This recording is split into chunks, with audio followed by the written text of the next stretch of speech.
Dober dan v oddaji Cirkom Regional državljani Evrope. V današnji oddaji bomo govorili o mobilnosti v Evropi. Poglejmo zgodbo o dveh ukrajinskih državljankah, ki ima Poljska in Evropska unija pomenita priložnost za boljše življenje. Ena od njiju ima korist od obmejne trgovine, druga pa upa na stalno službo na Poljskem. Za obe je šengensko območje ovira in pristop Ukrajine k Evropski uniji bi omogočil priložnost za boljše življenje. Pod koniec 2013 roku Ukraina mogła podpisać umowę stowarzyszeniową z Unią Europejską. Umowy nie podpisano, a na ulicach wielu ukraińskich miast zaczęły się protesty. Interweniowała policja, zdarzały się pobicia mieszkańców, polityków i dziennikarzy. Pojechaliśmy na granicę Polski z Ukrainą w Medyce. To jednocześnie granica Unii Europejskiej i strefy Schengen. Rozmawialiśmy z ludźmi, którzy na tej granicy zarabiają na chleb. Дай мені, будь ласка, торбу, коли я тебе попрошу. Принеси, будь ласка. Дай мне сумку забрать. Все, тут же все, пані, 3. Сумку, торбу. Та 3! Все. Чекайте, все, 3. Вийди, відійдіть, двері закрий. Все, ні, все. Ні. Wejście do takiego samochodu to nie tylko okazja na powrót do domu, to również szansa dla mieszkańców terenów przygranicznych na zarobek. Każdy pasażer dostaje od kierowcy równowartość około 5 euro. Dzięki temu właściciel busa może przewieźć za granicę więcej towaru bez dodatkowej opłaty, która jest znacznie większa niż 5 euro. Z tłumu podróżnych tylko jedna osoba odważyła się opowiedzieć nam swoją historię. Кожен хоче заробити тих пару рублів, розумієш? От я сьогодні собі зароблю тих пару рублів, розумієте? І я піду собі щось куплю, хліб куплю, сіль куплю, олію куплю, ще що. Хоч ми тут купляємо. Але я їх зароблю. А якщо я вдома просиджу, я не буду мати. І мені їх ніхто не дасть. Anastazja mieszka kilkadziesiąt kilometrów od granicy. Jest emerytką i dostaje miesięcznie 1000 hrywien, czyli 100 euro.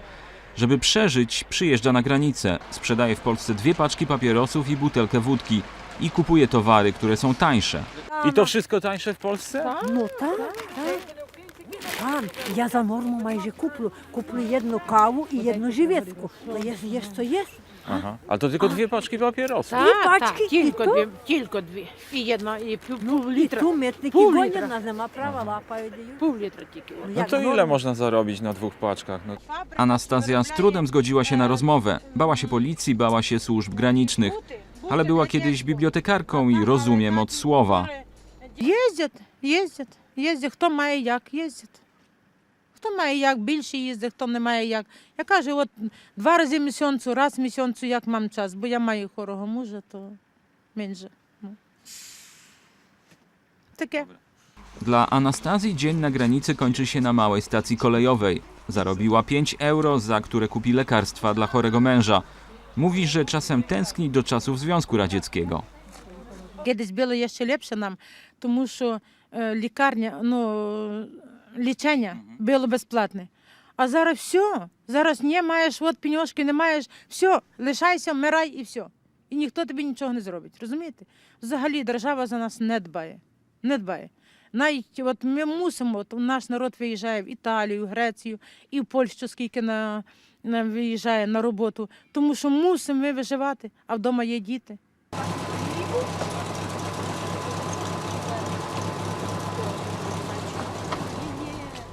Tym, co nie mogą wyjechać do pracy za granicą, zostaje handel graniczny i nadzieja, że papierosy i alkohol ciągle będą na Ukrainie dużo tańsze niż w Unii.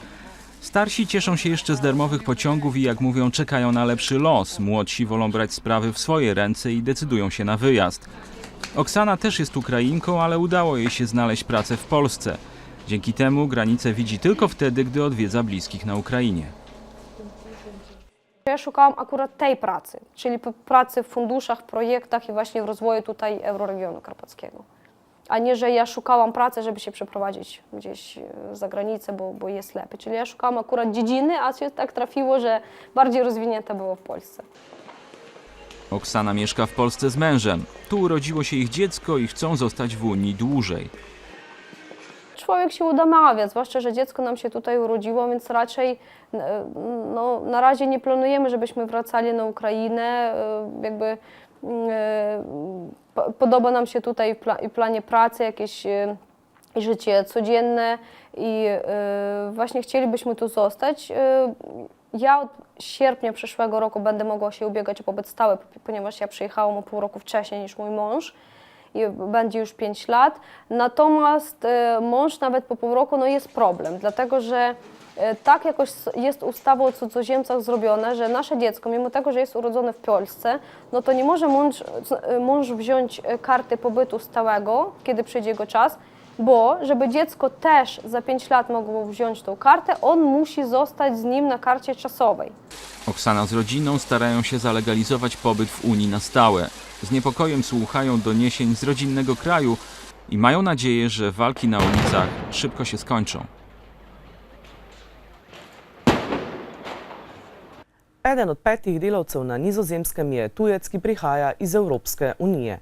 Eden od 10 delavcev pa prihaja z območja zunaj unije. Med njimi je največ Poljakov. Uvedba vavčerjev za delo. To je bilo pred 10 leti. Danes bi Nizozemska rada upeljala podoben sistem, da bi se borila proti sivi ekonomiji. Toda poleg legalizacije poklica so vavčerji za delo pomemben dejavnik socialne integracije, še posebej za tujce. Za 45% delavcev je bil ključni razlog, da so sprejeli vavčerje za delo to, da ne bi več delali na črno. Angelika a 26 ans. Elle est polonaise, comme près d'un travailleur sur 10 dans le circuit des titres-services. Ces gestes précis, elle les répète au quotidien depuis 8 ans déjà, mais à son arrivée en Belgique, elle a d'abord travaillé au noir, une situation compliquée à une époque où la Pologne ne faisait pas encore partie de l'Union européenne. Il y avait le moment que je travaillais 13 heures par jour et c'était tellement difficile que je travaillais même pendant l'hiver, que c'était encore froid. J'avais travaillé dehors, j'avais nettoyé les fenêtres, je tombais malade pour les reins et j'ai été hospitalisée pendant 3 jours et après la facture qui avait arrivé, c'était presque 4 000 €. C'était vraiment le moment qui c'était difficile. Depuis 5 ans, Angelika utilise les titres-services. Grâce à ce système introduit en Belgique en 2004, elle a pu s'affilier à une mutuelle. Elle peut prendre des congés, se faire remplacer quand elle est malade et elle se sent mieux intégrée. Depuis que je suis légale, je peux vraiment passer entre les gens. J'ai plein de copines qui sont belges. Et vraiment, depuis que je suis en titre-service, mes portes sont plus ouvertes en fait. Comme Angelika, près d'un travailleur sur 2 est passé au titre-service pour quitter le travail au noir. À côté des avantages légaux, la légalisation de son activité lui permet aussi de penser au futur. Avant, on n'avait pas vraiment possibilité de louer l'appartement parce qu'il y a les propriétaires qui n'étaient pas d'accord pour ne pas signer les bails. Donc maintenant, ça aide pour louer et en plus ça aide aussi pour acheter pour futur la maison. Et c'est ce que j'ai envie de la prochaine année, d'acheter une maison avec mon mari. Pour certaines comme Monica, les titres-services ont permis de gravir les échelons. Oui, donc en fait je vous téléphone concernant votre aide-ménagère Elisabeth. Je vous appelle suite à sa demande justement. Dans cette société bruxelloise, Monica gère les plannings et les remplacements. Elle s'occupe des relations entre les clients et les aides ménagères, une fonction qu'elle occupait encore il y a 3 ans. Je vous remercie beaucoup madame. Bonne journée à vous, au revoir. Les gens chez qui je travaillais m'ont poussé un peu à évoluer, donc à trouver, peut-être à chercher au moins un autre travail, vu que comparant peut-être aux autres aides-ménagères, je parlais assez bien le français.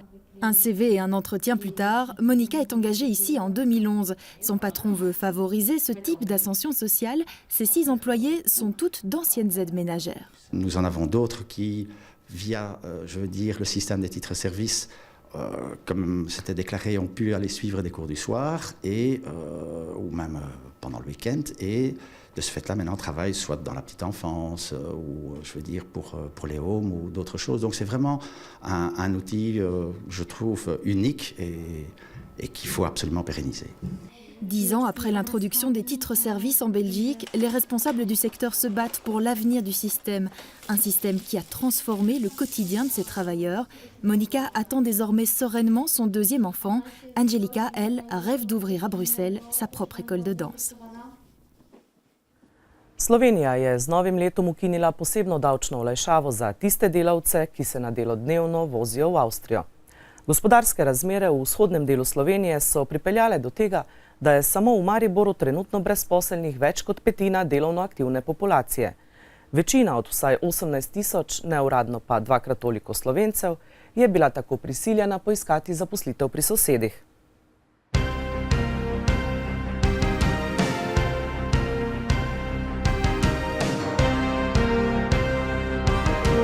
Anton Tirš si že 40 let kruh služi v Avstriji, od tega 20 let kot mizar v podjetju Štabil v Lipnici. Doma ni zaposlitve, po domači povedali, ko so začeli krasti, smo mogli iti s trebuhom za kruhom. Nismo nič priboljšani ali kaj takega. Zdaj tu ni zlati kruh, če si reše misli, da je tu zlato. Tega ni tu. Tu je moje delovno mesto, jaz jem. Vidite tu. Pri nas jejo gospodje v topli menzi, jaz pa moram mrzlo hrano jesti 40 let. Ob tem pa že leta posluša namige, kako lepo je dnevnim migrantom, ki da iz Avstrije prinašajo obilne zaslužke. Ko sem rabo otroške dodatke, nisem dobil, ker sem zaposlen v Avstriji. Ko sem rabo stanovanje, vam ne prepada, ker delate v Avstriji.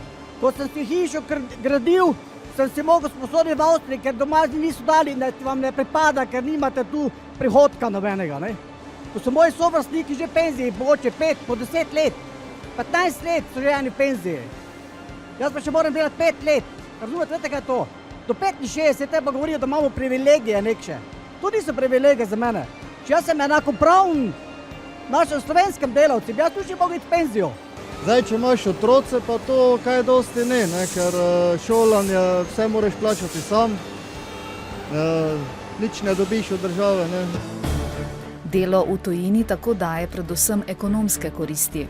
Bi pa rekel, da je to za našo delo nekako neka lepa nagrada na koncu leta, oziroma tudi ta 13. in 14. plača, ki se nekako pravi božičnica, oziroma tudi za dopust. In jaz pravim, da je to nekako spodbudi tudi ne samo slovenskega delavca, ampak tudi ostale delavce v Avstriji nekako, da je to nekako lepa nagrada za uspešno in dobro delo, ki ga mi nudimo tudi tem avstrijskim delodajalcem.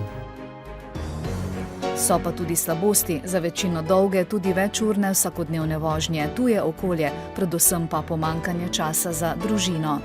Če se spomnim mogoče res tih 10-15 let nazaj, moram reči, da družina glih ni imela dosti kaj od mene, kajti praktično zjutraj ob 5 odideš, vrača se ob 8 večer. Tako da smo res poskušali te dneve nekako vse nadoknaditi v mojih prostih dnevih. Žal pa tudi vikendi, prazniki, ko je bila moja družina doma, praktično sem jaz bil v službi, tako da ni bilo enostavno in s tem problemom se sooča marsikatera tudi druga slovenska družina. Konkretno, da bi trpelo ne, ker nisem daleč oddaljeni. Imamo od doma po točno 26 km in se vsak dan vozim. Za dnevne migrante, ki delajo v Avstriji, je po zakonu o dohodnini od leta 2005 veljala posebna davčna olajšava, a jo je Slovenija z novim letom ukinila. Uradno okoli 16 000, neuradno pa vsaj dvakrat toliko Slovencev bo moralo oddajati davčno napoved, če je do zdaj niso.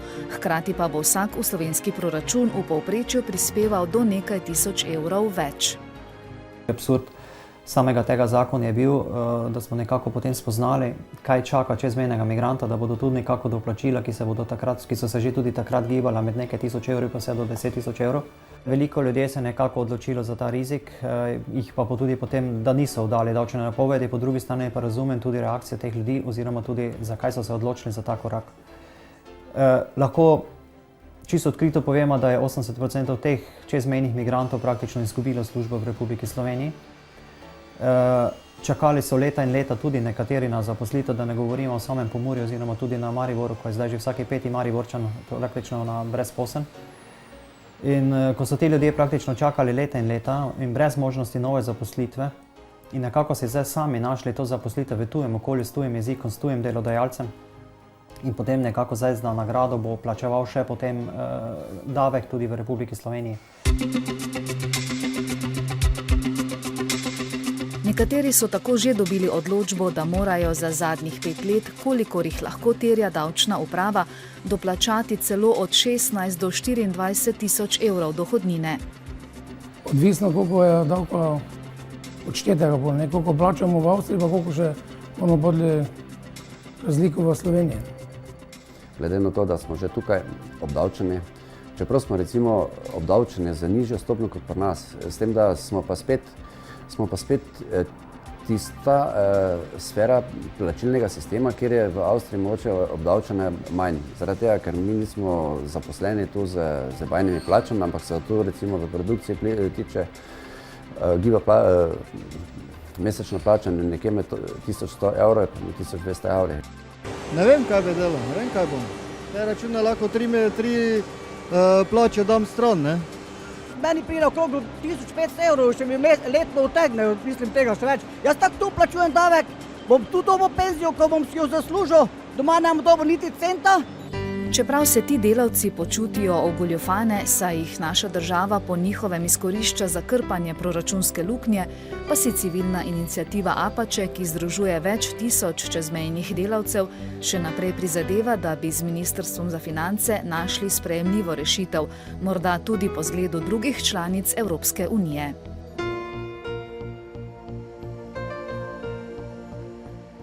Število Evropejcev, ki delajo, študirajo ali preprosto živijo v tujini, presega 12 milijonov. V zadnjem desetletju je Italijo zapustilo več kot 100 000 ljudi. Eden izmed njih je tudi 27-letni Umberto. Svoje sanje uresničuje v Angliji.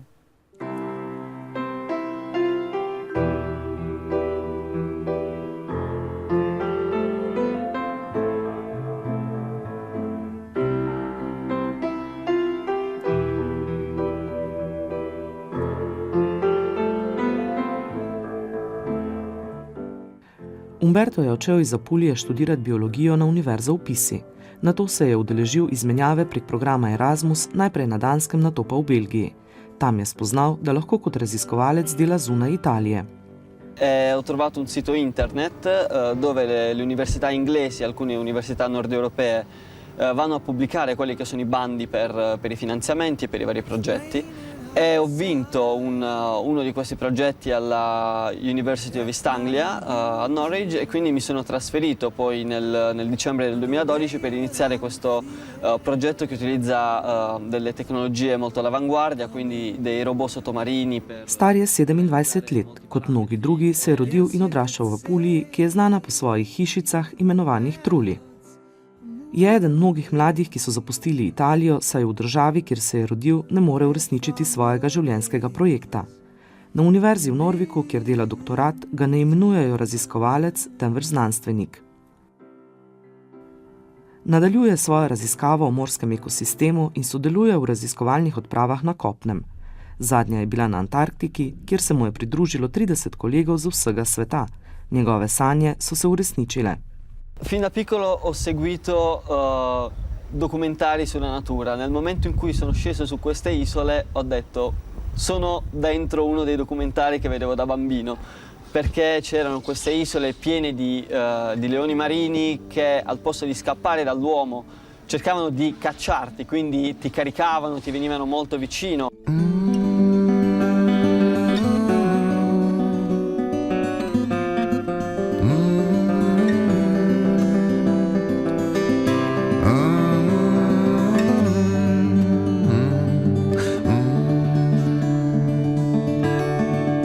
Lavorare con scienziati di tutto il mondo è un'esperienza unica perché c'è gente che ha diversi background e sono diversi background sia scientifici sia culturali e personali. Quindi c'è un mix di esperienze che vengono poi condivise a bordo della nave e durante le spedizioni a terra. Ed è un modo per crescere molto, sia dal punto di vista scientifico. Pravi, da je to nepozabna izkušnja, ki je ne bi nikoli doživel, če bi ostal v Italiji. Po podatkih raziskovalnega inštituta se je v zadnjih 10 letih v tujino preselilo 106 000 ljudi, v prejšnjem desetletju pa 50 000. Številka se je podvojila in vsako leto narašča. Selijo se večinoma mladi, več kot 54% jih je mlajših od 35 let. So che a lui piacerebbe tornare in Italia. Quindi mi auguro che qualcuno cominci a creare nuovi orizzonti. Ci rendiamo conto che dobbiamo fare qualcosa di concreto perché questi ragazzi abbiano l'opportunità di dare il meglio di loro qui in Italia. Sarebbero contentissimi anche loro di farlo.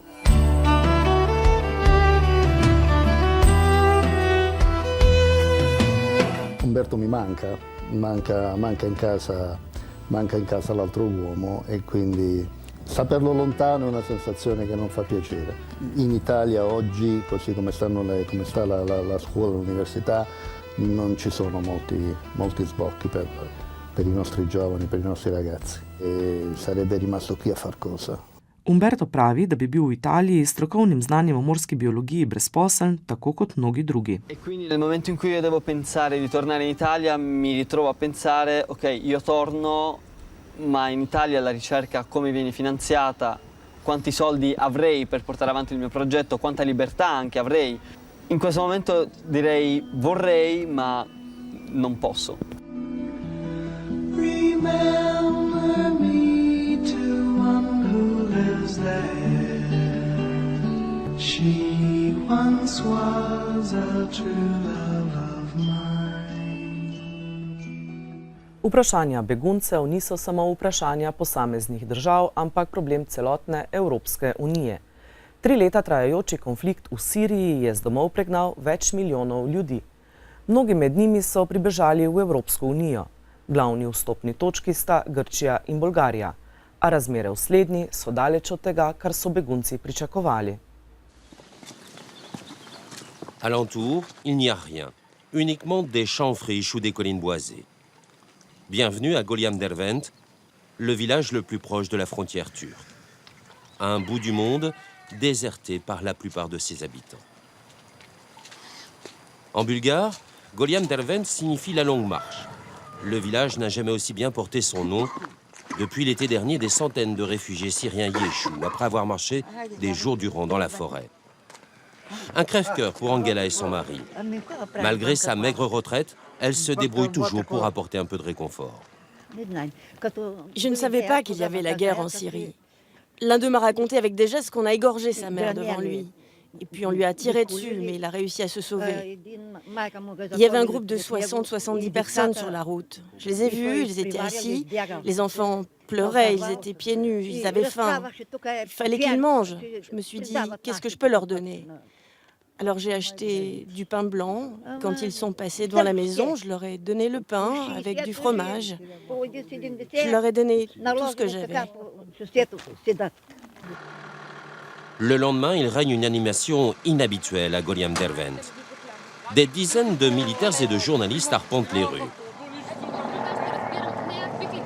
Les ministres bulgares de la Défense et de l'Intérieur effectuent un déplacement qui va faire la une des journaux. Les images qu'ils ne veulent plus voir, ce sont celles-ci. Des clandestins toujours plus nombreux à franchir la frontière et des policiers brutaux, comme celui-ci qui matraque un homme à terre.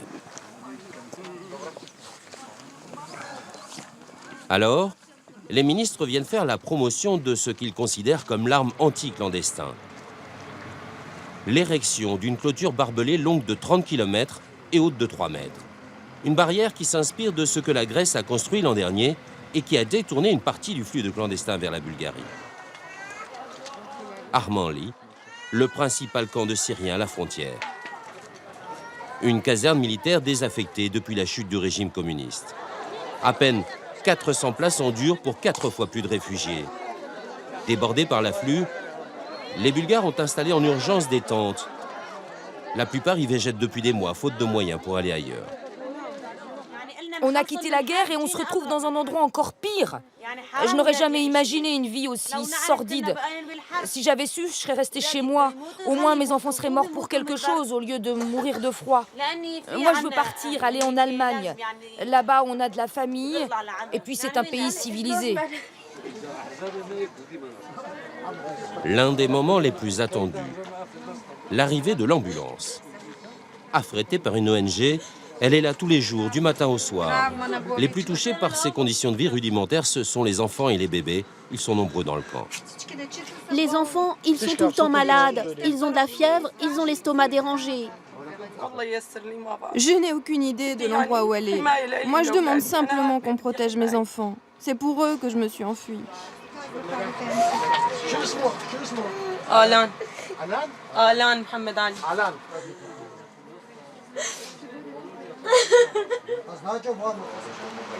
À quelques mètres des tentes, le premier bâtiment de l'ancienne caserne est enfin en chantier.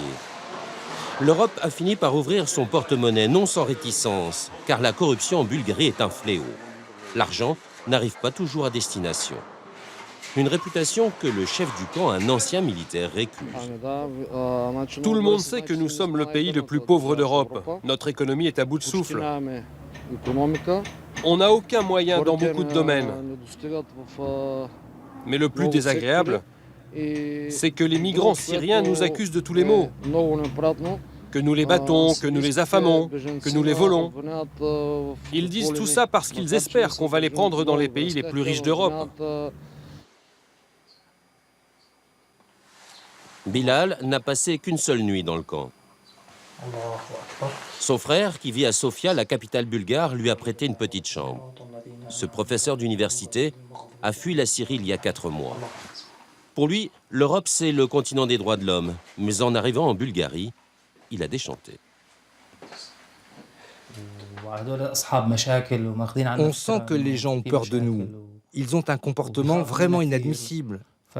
C'est partout pareil, à la frontière comme à Sofia. Les policiers te raquettent, te volent ton argent, ils t'arrêtent constamment, confisquent tes papiers.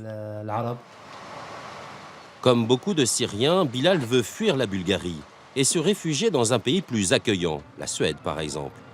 Mais il faut déjouer les contrôles douaniers. Nous décidons de le suivre. 1h du matin, la gare de Giurgiu. Le dernier arrêt avant la Roumanie. C'est maintenant que tout va se jouer. Bilal a le ventre noué par l'angoisse. J'arrête pas de me poser des questions. J'ai peur, j'ai vraiment un gros doute. J'ai le cœur qui bat, je me dis, ça y est, il va y avoir un problème. Nous filmons le premier contrôle en caméra cachée. Au douanier bulgare, Bilal donne une carte d'identité française. Le temps s'arrête. Finalement, ce premier contrôle se passe bien. Bilal, soulagé, accepte de nous dévoiler son stratagème. C'est une vraie carte d'identité française. Mais en réalité, c'est moi qui l'utilise, pas son détenteur. Le propriétaire de la carte, c'est en fait un cousin qui vit en France. Oui, sur cette carte, tout est vrai. Le nom, la photo. La seule chose, c'est que la photo me ressemble à peu près. Mais grâce à Dieu, ça a quand même réussi. Ouais, ensemble. Mais l'épreuve n'est pas terminée. Allô? Yes. C'est au tour des douaniers roumains de procéder au contrôle.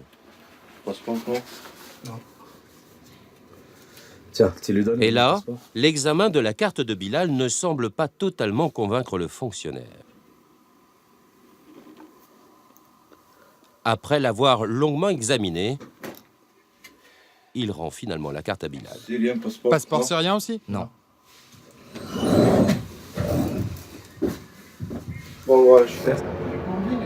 Le train part enfin. Bilal peut se détendre.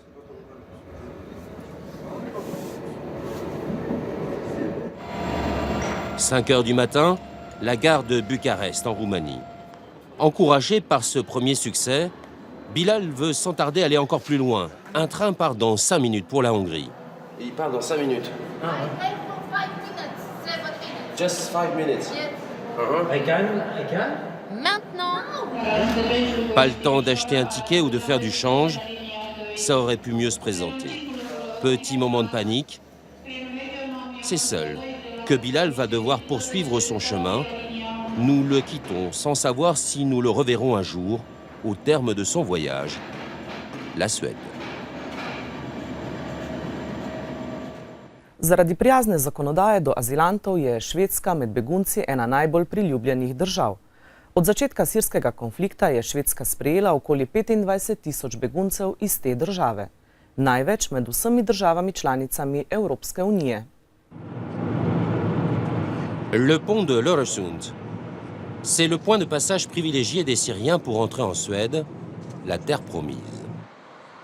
Dès l'aube, des camionnettes avec à leur bord des réfugiés roulent en direction d'un bâtiment en briques rouges dans la banlieue de Malmö. C'est l'office des migrations. Les véhicules s'arrêtent et déposent leurs passagers sans même se cacher. Il est 8 heures. La salle se remplit rapidement. La majorité des demandeurs d'asile sont des Syriens. Choukri sort d'une prison syrienne. Ses fils avaient manifesté contre Bachar al-Assad. Les services secrets avaient arrêté le père pour les obliger à se rendre. Choukri vient de rejoindre sa famille en Suède. Je suis arrivé hier soir. Ma famille, elle, est là depuis 6 mois. Quand ils m'ont jeté en prison, ma femme et mes fils ont dû prendre la fuite. Ils étaient menacés. Ils sont passés par la Turquie puis la Grèce et ils sont arrivés ici. Vous venez d'où? Syrie. Depuis l'été dernier, le seul centre de Malmö voit passer 600 Syriens en moyenne par semaine. Jamais la demande n'a été aussi forte. Une fois leur dossier constitué, l'Office les transfère dans des centres situés le plus souvent dans de petites villes plus au nord. L'idée, c'est d'éviter que les réfugiés se concentrent ici à Malmö ou dans les grandes villes. Il faut aussi tenir compte du fait que nous devons trouver des logements pour les accueillir. À 2 heures de route de la capitale Stockholm, la petite ville de Flen, 6000 habitants. Un camp accueille depuis des années les vagues de réfugiés fuyant la guerre. Bilal est ici. Fine. Good to see you. Very good to see you. Il partage une chambre avec un cousin. Les 2000 km de cavale du professeur à travers 7 pays européens s'est déroulé sans trop d'encombre. Et il est ravi de l'accueil que lui ont prodigué les Suédois, loin des souffrances endurées en Bulgarie. Je me suis enregistré au camp, puis ils m'ont donné des couvertures, des draps, des serviettes de toilette, tout. J'ai aussi la clé de la chambre, un badge pour la cantine et ils m'ont expliqué les règles qui régissent la vie du camp. Franchement, ils sont vraiment adorables. Au cours de son périple, le professeur a cassé ses lunettes, un handicap pour un myope. Ce matin, il vient les changer chez un opticien. C'est l'État suédois qui va payer. Il alloue aussi une carte bancaire à chaque arrivant. Y est versée une petite somme d'argent pour acheter des vêtements ou autres commodités. On me donne 3 € par jour. Ils mettent ça sur mon compte bancaire, mais la nourriture et le logement, c'est à part. C'est l'office qui les prend à sa charge. Ces 3 €, c'est de l'argent de poche. Mais en ces temps de crise, la générosité de l'État suédois vis-à-vis des étrangers commence à susciter des crispations. La petite mosquée de Flen a même été vandalisée 2 fois ces 15 derniers jours. Je suis choqué par ce qui s'est passé à la mosquée. Mais en ce moment, nous avons un débat initié par un parti raciste qui est apparu sur la scène politique nationale et même ici au niveau de la municipalité. Il y a beaucoup de gens qui sont hostiles aux immigrés en ce moment. Nous retrouvons Bilal à la cantine du camp. Il doit dîner avec son cousin, qui après un long et dangereux périple en mer de l'Égypte à l'Italie, va obtenir sa carte de réfugié politique en Suède après 3 mois d'attente. Quand je suis arrivé en Italie, on nous a emmenés dans un camp. On a pu se laver. Le lendemain matin, on nous a dit « Si vous voulez rester, restez. Si vous voulez partir, allez-y. On ne vous prendra pas les empreintes digitales. » Les empreintes, c'est le souci de Bilal. Venez avec moi, je vais prendre une photo et vos empreintes. Pour faire une demande d'asile politique, on doit nécessairement scanner les empreintes digitales du demandeur. Or, la police bulgare l'a forcé à le faire alors qu'il n'avait aucunement l'intention de rester dans le pays. Et en vertu des règles européennes, Bilal risque d'être expulsé en Bulgarie si la Suède s'en rend compte. 20 minutes après l'examen, la mauvaise nouvelle tombe. Je ne sais pas quoi faire. Je ne peux pas faire grand-chose pour vous. Ce n'est pas moi qui peux prendre la décision.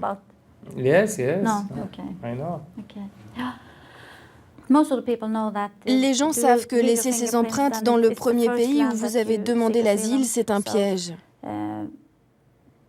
C'est pour ça que beaucoup évitent de se soumettre à cet examen avant d'arriver en Suède.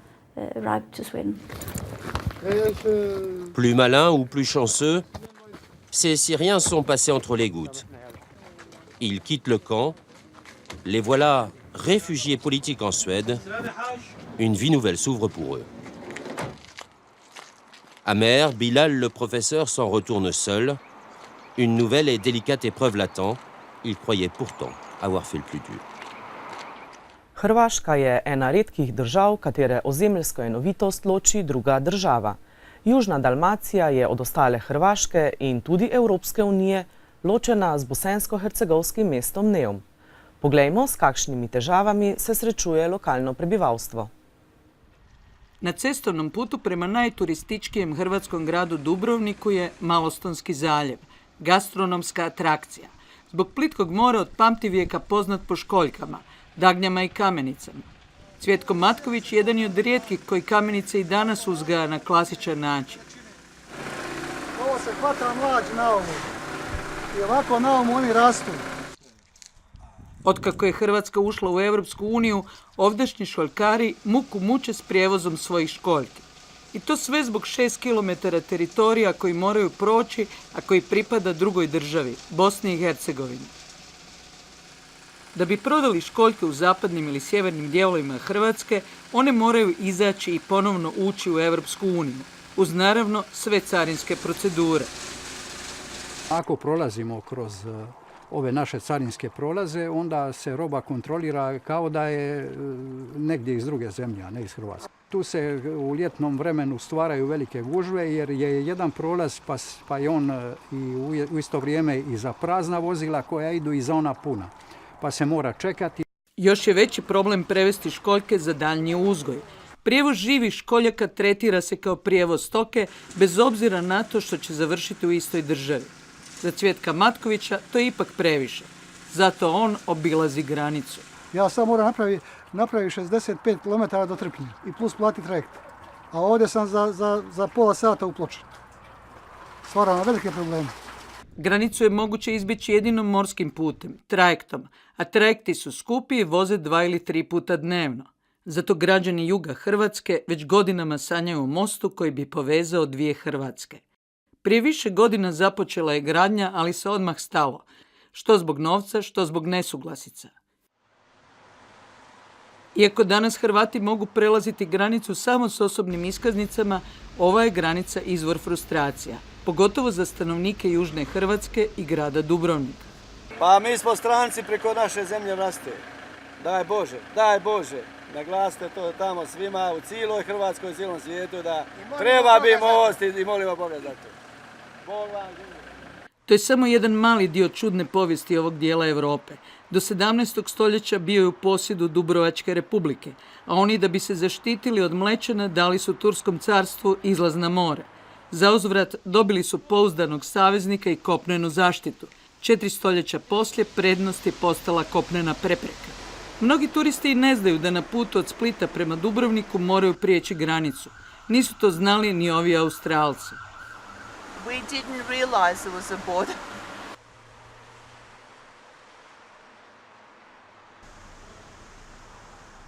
It's an experience.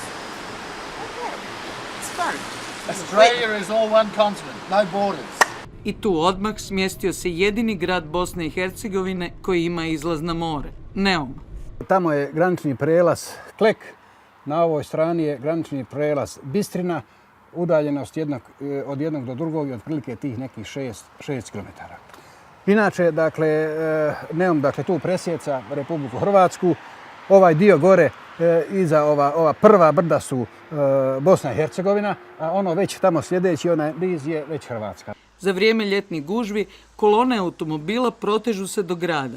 Neum je dobro spojen s Hrvatskom, državom koju je podijelio, i loše s vlastitim zaleđem, Bosnom i Hercegovinom. Kad idemo u bilo koji dio Bosne i Hercegovine, moramo prelaziti granicu. Cesta koja bi trebala povezati Neum s unutrašnjosti Bosne i Hercegovine još uvijek nije završena. U vrijeme kada su se u bivšoj državi gradile ceste, nije se gledalo što je čiji teritorij. Tako je Neum spojen s Bosnom i Hercegovinom preko Hrvatske i grada Metkovića. A za stanovnike Metkovića put do Dubrovnika vodi preko Neuma i Bosne i Hercegovine. Metković je pogranični grad. Svi koji stanuju u radijusu 5 km od granice mogu koristiti i malogranične prelaze. Kad govore da mi je donali Hrvatska, tamo na vrata samo Hercegovina. Lijeva strana ulice je Hrvatska, desna Bosna i Hercegovina. Evo tu živim 100 metara do Dil. U Hrvatskoj, lijepoj našoj Hrvatskoj.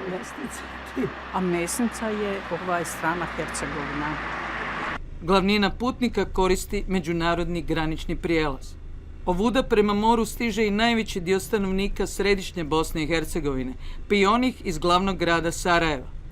Žarko Spahić, državljanin je Bosne i Hercegovine, stanovnik Čapljine, grada na samo 10 km od Metkovića. I on ima isti problem, granicu i kako je prijeći. Mogli smo prijeći na 3 prelaze. Sad, poslije ulaska Evropske unije u Hrvatskoj, mi samo možemo sa biometrijskim pasošom možemo preći na glavni prelaz na Doljani. A do ulaska Hrvatske u Evropsku uniju Žarko je prelazio s osobnom iskaznicom. Pa sad smo podijeljeni totalno, što kažu, i granicom, i prelazom, i svim i svačim. Tako. I sad je narod na mukama. Ovo se zovu muke. Pa čeka se, u ljetnoj sezoni se čeka od sat do 2, zavisi, nekad i 3 sata. To je zavrzlama taka da to se ne može čovjek snaći. Velika zavrzlama, kaže Žarko. Problemi i za jedne i za druge. Evropska unija obično dokida granice, a u ovom slučaju kao da su ojačali. Kad je vam pozovete dan i jutrom pokloniti dan, zora obojna svim bojama. Na zapuštenom gradilištu mosta preko Pelješca rokeri iz Dubrovnika grade zvučni most. Njihov koncert simbolički je povezao 2 dijela Hrvatske. Čujete li nas, dakle cilj nam je da nas čuju i s one strane, a i postavljamo pitanje čuju li nas uopće. Hrvatska traži izlaz. Studija izvodljivosti francuskog konzultanta pokazuje da je most najbolje rješenje. Hrvatska vlada traži modele sufinanciranja s Evropskom unijom, a i do toga je još dalek put.